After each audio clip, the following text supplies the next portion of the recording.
He didn't just leave me. He made sure everyone watched him do it. The night my fiancé called me worthless, I stood frozen under the glow of 100 wedding lights, holding a glass of champagne that suddenly tasted like metal. And while people stared, while whispers spread like smoke, he smiled. Calm, proud, like humiliation was a performance and I was the stage. If you've ever been underestimated, betrayed, or made to feel small by someone who once promised to love you, then you already understand the kind of story I'm about to tell. Hi, I'm Megan Carter, and this is the story of how the man who publicly destroyed me spent years wishing he never had. 3 days before that night, I still believed I was the luckiest woman alive. I remember standing in our apartment kitchen, sunlight pouring through the window, watching Daniel adjust his cufflinks in the reflection of the microwave. He looked perfect, confident, polished, the kind of man who walked into a room and immediately owned it. And for 5 years he had been mine. Or at least that's what I thought. You're quiet, he said, not looking at me. Just nervous, I admitted with a small laugh. Weddings close. He smirked. Don't be nervous, everything's under control. I handle things. That was Daniel in a sentence. I handle things. He said it like a promise. But it was actually a warning. I met Daniel at a corporate networking event. I was 26, freshly promoted, still learning how to speak confidently in rooms full of people twice my age. He was already established. Sharp suits, perfect posture, the kind of voice that made people lean in when he spoke. He noticed me immediately. You don't belong here, he said during our first conversation. I remember feeling my stomach drop. But then he smiled. You belong somewhere bigger. I should have recognized the pattern right then. Because every compliment he ever gave me came wrapped in an insult.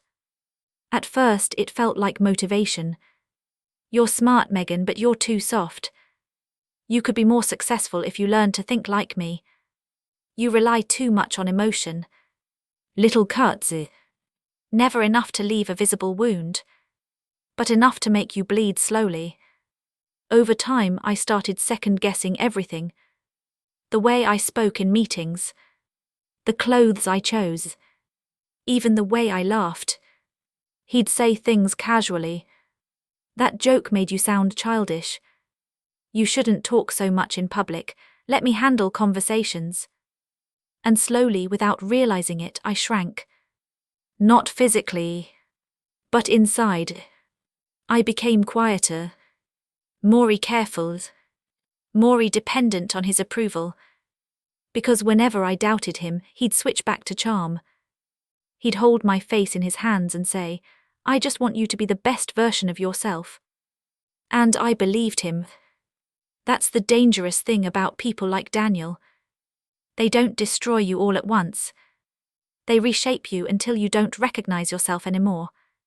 The proposal came during a company gala. He got down on one knee in front of hundreds of people. The applause was deafening. And when I said yes, I thought it meant I had finally earned his full love. But looking back now, I understand something I didn't then. That moment wasn't about love. It was about ownership. Because from that day forward, his behavior changed in a way that felt subtle at first, but became suffocating. He began correcting me in public, interrupting me mid-sentence, making jokes at my expense during dinners. One night at a restaurant, I accidentally mispronounced a French dish. He laughed loudly, then said to the waiter, sorry, she's not very refined. People chuckled. I smiled too. Because what else could I do? But inside something cracked. The wedding planning was the worst. Every decision became a test. If I chose something simple, he called it cheap. If I chose something elegant, he called it impractical. And whenever I got frustrated, he'd say the same words. You're overreacting, Megan, that's why you need me. The final week before the wedding, I barely slept. My chest felt tight constantly, like I was walking toward something heavy and unavoidable. But I kept telling myself it was just nerves. Just stress. Just fear of change. I didn't realize I wasn't walking toward a marriage. I was walking toward a public execution. The night it happened was supposed to be our engagement celebration. A lavish party Daniel insisted on hosting at a rooftop venue. The city lights shimmered below us, music floated through the air, everyone looked happy. Except me. I felt off. Daniel was unusually distant that night. Cold. Barely speaking to me.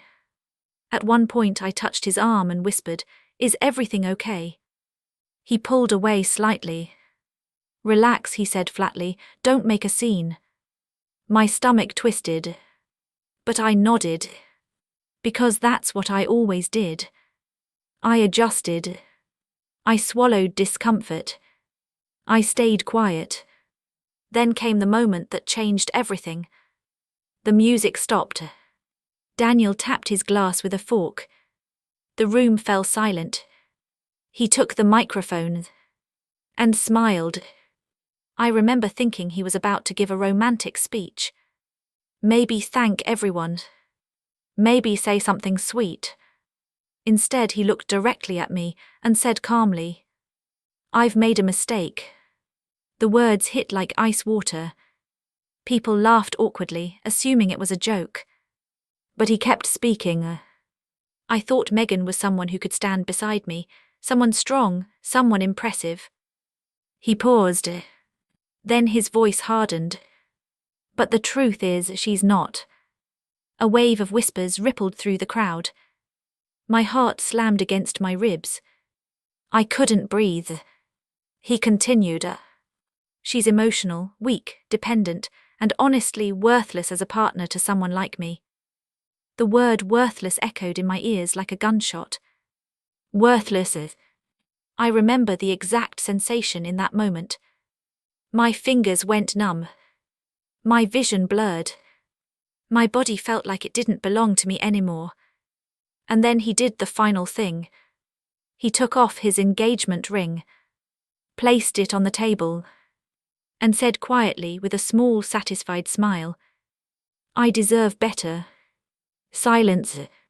Heavy, crushing, absolute. Hundreds of eyes locked onto me. Some shocked. Some pitying. Some curious. And Daniel. He looked relieved.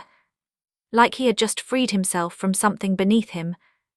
That was the night my world collapsed. But what no one in that room knew, what Daniel definitely didn't know, was that humiliation has a strange effect on some people. It doesn't always break them. Sometimes it plants something cold, something patient, something that waits. And as I stood there trembling, hearing the whispers, feeling the weight of being publicly destroyed, one thought quietly formed in my mind. Not loud, not angry. Just clear. One day, he's going to regret this. Deeply. And when that day comes, I won't even have to say a word.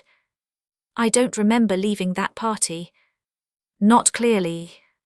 I remember fragments. The sharp click of my heels against the floor as I walked away without looking back. The elevator mirror showing a woman whose mascara had smeared into dark shadows under her eyes. The cold night air hitting my face like a slap when I stepped outside. And the silence. Not just around me. Inside me. It was the kind of silence that happens after something explodes. When there's nothing left but smoke and ringing ears. I got into a taxi, and the driver asked where to go. I opened my mouth, and no words came out. Because I suddenly realized something terrifying. I didn't know where I belonged anymore. The apartment we shared wasn't mine. The wedding we planned wasn't happening. The future I had built in my head had just been erased in front of hundreds of people. "Ma'am," the driver asked gently. I swallowed. "My sister's place," I whispered. And when the car started moving, I finally broke. Not loud sobbing. No dramatic crying. Just silent tears sliding down my face while I stared out the window, watching the city lights blur into streaks. Because the pain wasn't just heartbreak. It was humiliation. That night, the world hadn't just watched me lose a fiancé. It had watched me be declared worthless. And something about that word, it burrowed deep into my chest, like a splinter you can't remove. For weeks after, I could barely function. I stopped going to work. I ignored calls. I avoided mirrors. Even simple things became hard. Eating felt pointless. Sleeping felt impossible. My mind replayed that moment over and over. His voice, his smile, the way people stared. And worst of all, the whispers. Because they followed me everywhere. I heard later that clips from the party had spread online. People had recorded it, shared it, commented on it. Strangers debating whether I deserved it. Some called Daniel brutally honest. Others called me weak. Every time I imagined those conversations, my chest tightened until I felt like I couldn't breathe. One night, about 2 months after everything happened, I woke up at 3 a.m. with my heart racing. My apartment was dark, silent, empty, and suddenly the full weight of loneliness crashed into me. I curled into a ball on the floor and pressed my forehead against the cold tiles. And for the first time, a thought came that scared me. Maybe he was right. Maybe I really was worthless. Because if someone who claimed to love me could say those words so easily, maybe they were true. That was the lowest point. The moment when you stop fighting your pain and start believing it. But something changed a few days later. A small moment. One that would quietly shift everything. I was at a grocery store. Just standing in the checkout line, holding a basket with barely anything in it. And the woman in front of me dropped her wallet. Coins scattered everywhere. Without thinking, I bent down and helped her pick them up. She smiled warmly. "Thank you," she said. "You seem like a very kind person." It was such a simple sentence. But it hit me like lightning. Because it had been so long since anyone described me with a positive word. Kind. Not weak. Not worthless. Kind. I walked out of that store and sat in my car for a long time. And for the first time in months, I asked myself a different question. What if Daniel was wrong? Not just about me being a good partner, but about who I was entirely. That question sparked something small inside me. Not confidence, not strength, just curiosity. And curiosity is powerful. Because once you start questioning the narrative someone forced onto you, you begin to see cracks in it. Over the next few weeks, I started remembering things I had forgotten. How I earned my promotions without his help. How friends used to come to me for advice. How I once dreamed of starting my own business before he convinced me it was unrealistic. I realized something painful. Daniel hadn't just insulted me publicly. He had spent years reshaping how I saw myself. He didn't want a strong partner. He wanted control. And suddenly, the humiliation began transforming into something else. Anger. Not loud anger. Not explosive rage. But a quiet, steady fire. The kind that burns slowly. The kind that doesn't destroy instantly. It fuels a... I started therapy. At first it felt awkward. But session by session, I began understanding how deeply I had been manipulated. My therapist once said something that stayed with me. People like Daniel don't just break confidence, they build dependency, and when they're done, they discard. That word, discard, it felt painfully accurate. Because that's exactly what he had done. Thrown me away publicly like something disposable. But here's what he didn't understand. Some people, when thrown away, don't disappear. They rebuild. And they come back stronger than anyone expects. 6 months after the breakup, I returned to work. Walking into that office felt like stepping onto a battlefield. I knew people had seen the videos. I knew they had talked about me. I expected pity, judgment, awkwardness.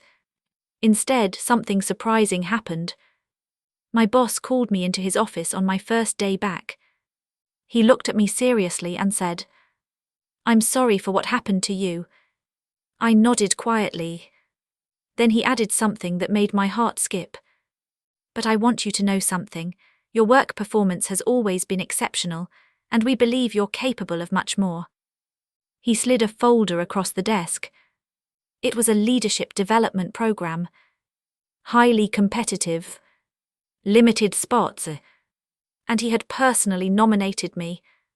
In that moment, I felt something shift deep inside me.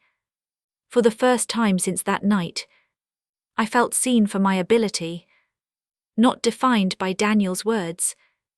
Not reduced to that humiliating moment. Just recognized. As capable. As valuable. As worthy. And that was the moment the quiet fire inside me turned into determination. Because I realized something crystal clear. The greatest revenge wasn't going to be confronting him. Or humiliating him back. No, the real revenge would be becoming everything he said I never could. And doing it so completely. That one day, when he inevitably heard my name again, he would feel something far worse than anger. He would feel regret. The kind that keeps you awake at night. The kind that whispers, "You destroyed the wrong person." And as I sat at my desk that day, staring at the opportunity in front of me, I made a silent promise. I would rebuild my life. Piece by piece. Stronger than before. And when the day came that our paths crossed again, I wouldn't need to say a single word. Because my success would speak for me. And what I didn't know then was just how perfectly that moment would arrive. And how devastating it would be for him when it did. The first year after that promise was the hardest. Because rebuilding yourself isn't dramatic, it isn't cinematic, it doesn't look powerful from the outside. It looks like exhaustion. It looks like forcing yourself to get out of bed when your body feels like concrete. It looks like staring at a computer screen late at night, while your mind whispers that you're going to fail anyway. There were days I wanted to quit. Days I heard Daniel's voice in my head, so clearly it felt like he was standing behind me. "You're not leadership material. You don't have the mindset to compete at high levels. You'll never succeed without someone guiding you." But every time that voice appeared, I remembered something. The sound of a glass being tapped with a fork. The silence of that rooftop. The word worthless echoing into the night. And instead of breaking me, it fueled me. I worked harder than I ever had in my life. While others went home at 5, I stayed until security walked the halls. I studied business strategy on weekends, took extra certification courses, volunteered for projects no one wanted because they were too complicated or risky. It wasn't about proving anything to anyone else. It was about reclaiming control of my own identity. And slowly, almost imperceptibly at first, things began to change. My supervisors started trusting me with bigger responsibilities. Colleagues who once pitied me began asking for my input in meetings. I wasn't the quiet, hesitant woman who avoided eye contact anymore. I spoke clearly, confidently. And the strange thing was, the more I trusted myself, the less Daniel's voice appeared in my mind. Like a shadow that fades when you turn on the light. 2 years after that night, I was promoted to department head. The day I received the news, I sat in my office alone after everyone left. I didn't celebrate. I didn't call anyone. I just sat there quietly and let the reality settle inside me. Because for the first time in a very long time, I felt proud of myself. Not because I had proven him wrong, but because I had proven myself right. And that distinction mattered more than anything. Over the next 3 years, my career accelerated faster than I could have imagined. I eventually left that company and joined a startup in a senior leadership role. It was risky, unstable, but it also gave me something I had always secretly wanted: freedom to build, freedom to create, freedom to lead without someone constantly questioning my worth. I poured everything into that company. Long nights, endless planning, strategic risks. There were failures too. Moments where deals collapsed, moments where we nearly ran out of funding. But every setback strengthened my resilience instead of destroying it. Because I had already survived something worse than business failure. I had survived public humiliation. And compared to that, everything else felt manageable. 5 years after the night Daniel humiliated me, something unexpected happened. Our company was hosting a major industry conference. Hundreds of executives, investors, leaders. It was the biggest event we had ever organized. I was one of the keynote speakers. Standing backstage before my speech, I felt calm. Not nervous, not anxious. Just focused. Until I saw a name on the attendee list. Daniel Hayes. My stomach tightened instantly. I stared at the screen, reading his name over and over, making sure I wasn't imagining it. He was scheduled to attend as a representative of a mid-tier consulting firm. Not a CEO. Not a top executive. Just a corporate delegate. A strange feeling washed over me. Not anger. Not fear. Something quieter. Like the past knocking softly on a door I had long ago closed. For a brief moment, I considered asking the event team to remove him from the guest list. But then I stopped. Because I realized something important. I didn't need to avoid him anymore. I wasn't the same person he had humiliated. And more importantly, he no longer had power over me. So I said nothing. I walked onto that stage. The lights were bright, the audience massive. And as I began speaking, I felt completely in control. I talked about resilience, leadership, the importance of building strong teams and empowering people rather than diminishing them. I didn't mention him. Not once. But every word carried the weight of my journey. Halfway through my speech, my eyes briefly scanned the crowd. And then I saw him. Sitting near the middle row. He looked older. Tired. Less polished than I remembered. And the expression on his face wasn't arrogance. Wasn't confidence. It was shock. He stared at me like he was seeing a ghost. Like he couldn't reconcile the woman standing confidently on that stage with the woman he had publicly called worthless. For a fraction of a second our eyes met. And in that moment, I saw it clearly. Regret. Deep, unmistakable regret. But I didn't pause. I didn't react. I simply continued speaking, as if he were just another face in the crowd. Because that was the ultimate shift. He was no longer the center of my story. After the speech ended, the audience erupted into applause. People stood, clapped, smiled, and as I walked off stage, I felt something release inside me. Not satisfaction from revenge, but peace. The kind that comes from fully reclaiming your power. I thought that would be the last time I'd see him. But I was wrong. Because about 20 minutes later, as I stood near the networking area speaking with investors, I heard a voice behind me. Soft, uncertain. Megan. And I knew instantly. It was him. I turned slowly. And there he was. The man who once stood under glowing lights and declared me worthless in front of hundreds of people. Now standing in front of me, looking like he didn't know how to breathe. And for the first time in years, Daniel Hayes looked small. Very small. For a moment neither of us spoke. The noise of the conference buzzed around us. Glasses clinked, conversations blended into a distant hum, but in that small space between us, it felt like the air had gone completely still. He looked different, not just older, smaller in ways that had nothing to do with appearance. The sharp confidence he used to carry like armor was gone. His shoulders were slightly hunched. His eyes avoided mine before forcing themselves back again, like he wasn't sure he deserved to look at me. Megan, he repeated quietly, almost like he was testing whether the name still belonged to me. I met his gaze calmly. Yes, that was all I said. And something about that simple, controlled response seemed to shake him more than anger ever could. He swallowed. I didn't know you were here.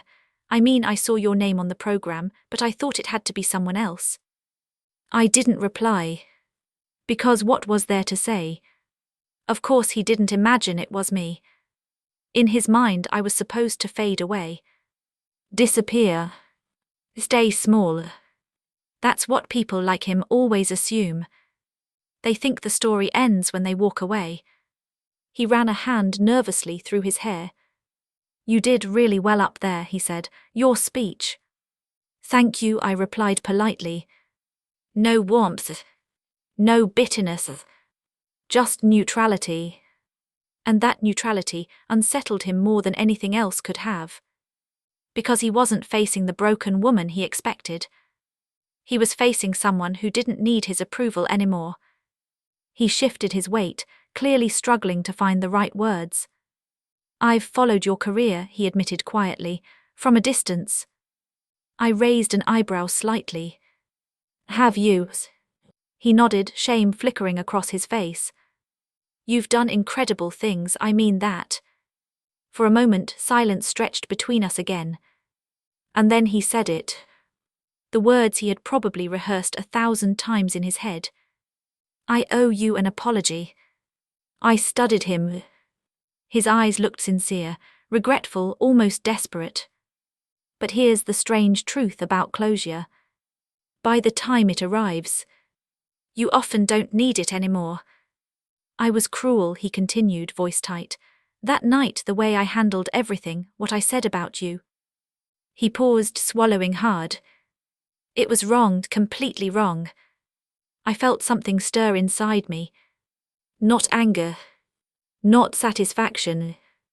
Just a distant echo of pain. Like touching an old scar that no longer hurts, but still reminds you of the wound. I was insecure, he admitted, his voice quieter now. You were growing, becoming more independent, and instead of supporting you, I felt threatened, so I tried to tear you down. He laughed bitterly at himself. I convinced myself it made me stronger, but it just made me small.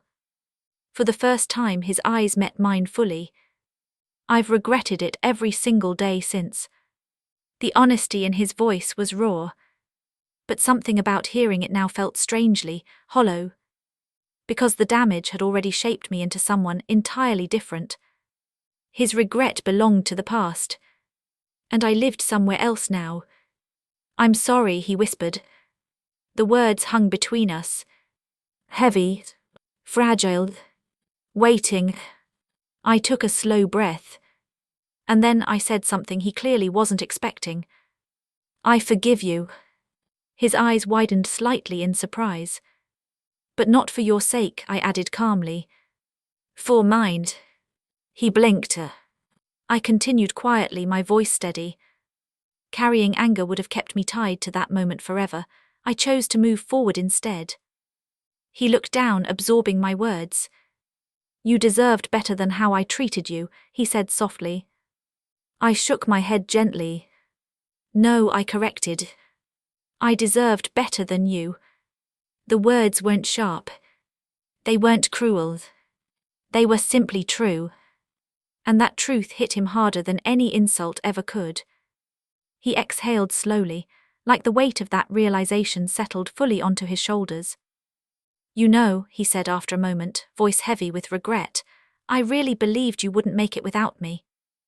A faint, almost sad smile touched my lips. I know, I replied. He looked back up at me, eyes filled with something close to grief. That was the biggest mistake of my life. And in that moment, I believed him, because I could see it clearly. He hadn't just lost a relationship that night years ago. He had lost the chance to grow alongside someone who would have supported him, challenged him, and stood beside him. He had traded that for a brief sense of superiority. And now, he was living with the consequences, not because I destroyed him, but because he destroyed something valuable on his own. "I hope you're happy," he said quietly. And for the first time in the entire conversation, I smiled genuinely. "I am." 2 simple words, but they carried years of healing inside them. Years of rebuilding. Years of proving something not to him, but to myself. He nodded slowly, then stepped back slightly, as if understanding that our conversation had reached its natural end. "I won't keep you," he said. There was one last thing in his eyes as he looked at me. Not just regret, not just sadness, but something deeper. The realization that he no longer had any place in my story. And as he turned and walked away into the crowd, I felt an unexpected sense of closure settle quietly inside my chest.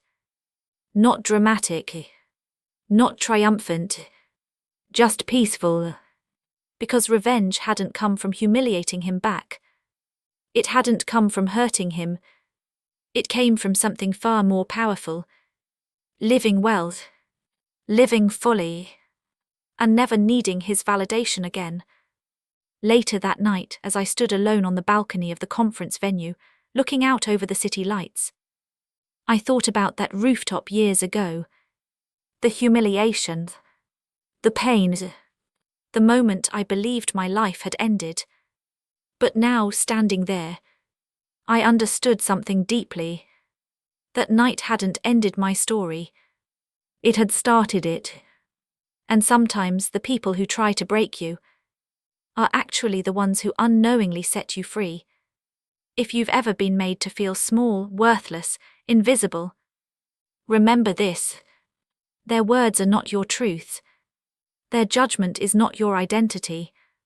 And one day, without needing revenge, without needing confrontation, you'll look back and realize the most powerful thing you ever did was rise. And keep rising. If this story resonated with you, if you believe in growth after betrayal and strength after humiliation, make sure to subscribe, share your thoughts, and tell me in the comments. What moment in your life made you realize your true worth?